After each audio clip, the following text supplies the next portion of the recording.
my dear honors secondary students.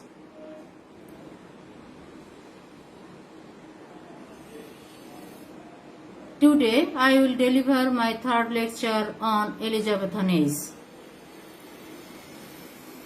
You know, still now, Elizabethan literature body of works during this period probably the most splendid age in the history of English literature. The Elizabethan Age saw the flowering of poetry, the sonnets, the Spenserian stanza, dramatic blank verse, as well as was a golden age of drama, especially for the plays of Shakespeare. This age inspired a wide variety of splendid prose from historical chronicles, versions of the Holy Scriptures, pamphlets, and literary criticism to the first English novels. In this age, Sir Philip Sidney, Edmund Spenser, Roger Ascham, Richard Hooker, Christopher Marlowe, Francis Bacon, and others flourished.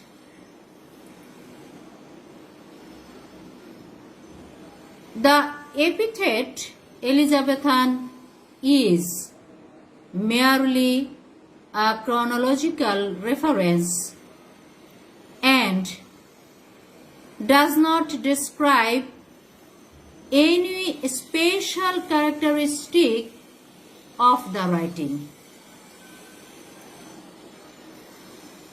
I will now discuss the characteristics of the Elizabethan Age. This age was characterized by a renowned spirit of adventure and discover a renowned attention to older sources of knowledge.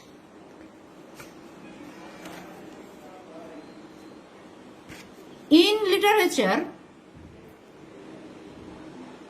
the patriarchal Italian sonnets were imported and modified by Shakespeare. What is now called the Shakespearean sonnet and the genre of tragicomedy was born.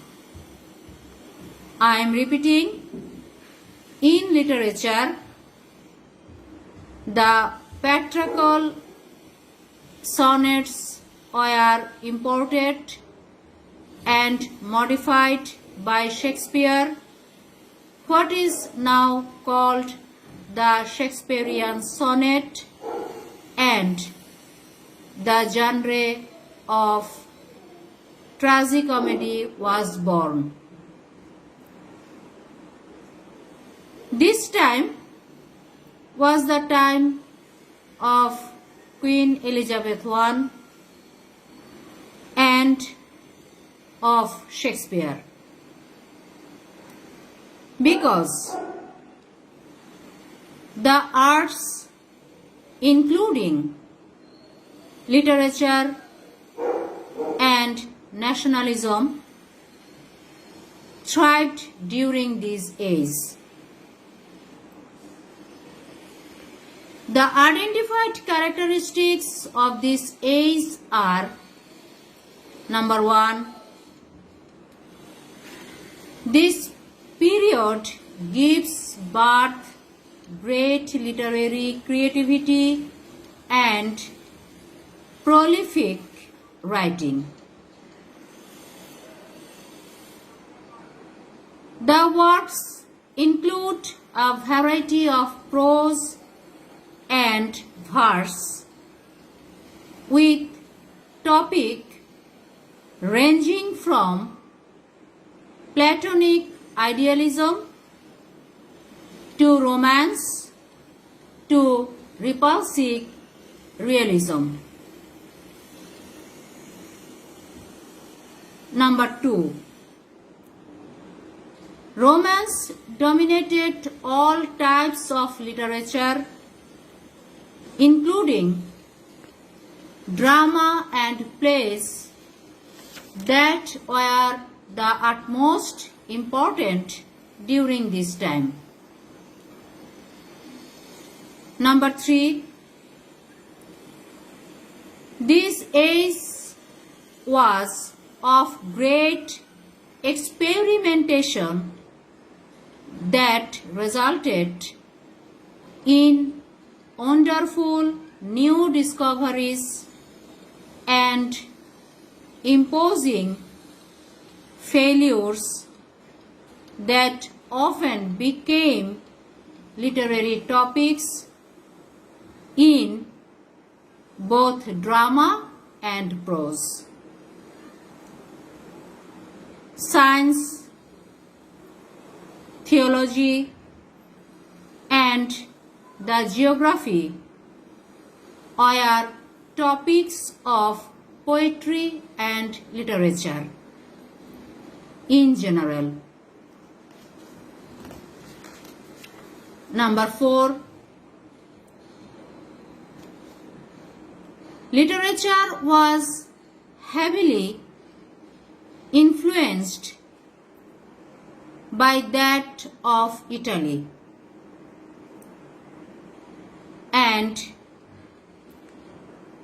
to a lesser extent by that of Spain and France. Last of all, number 5.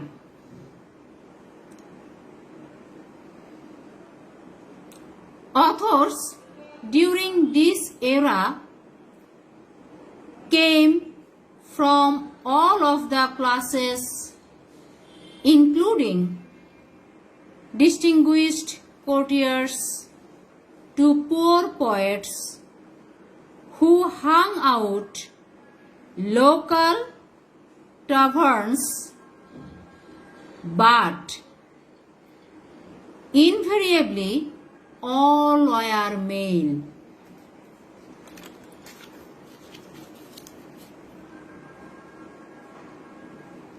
You have known the characteristics of this age. You should bear in mind that many of the writers, thinkers, and artists of this age enjoyed the patronage of members of Elizabeth's court, and their works referred to the great Queen one. Indeed, she was the symbol of the day. These cultural achievements did not just happen while Elizabeth was on the throne. Rather, her specific actions, her image, and the court atmosphere she nurtured significantly, influenced and inspired the great works of literature. So, I think you have got a clear picture of Elizabethan age and achievement of Queen Elizabeth I. In my next lecture, I will discuss the creations such as prose, poetry, drama of Elizabethan age. That's all. Best of luck.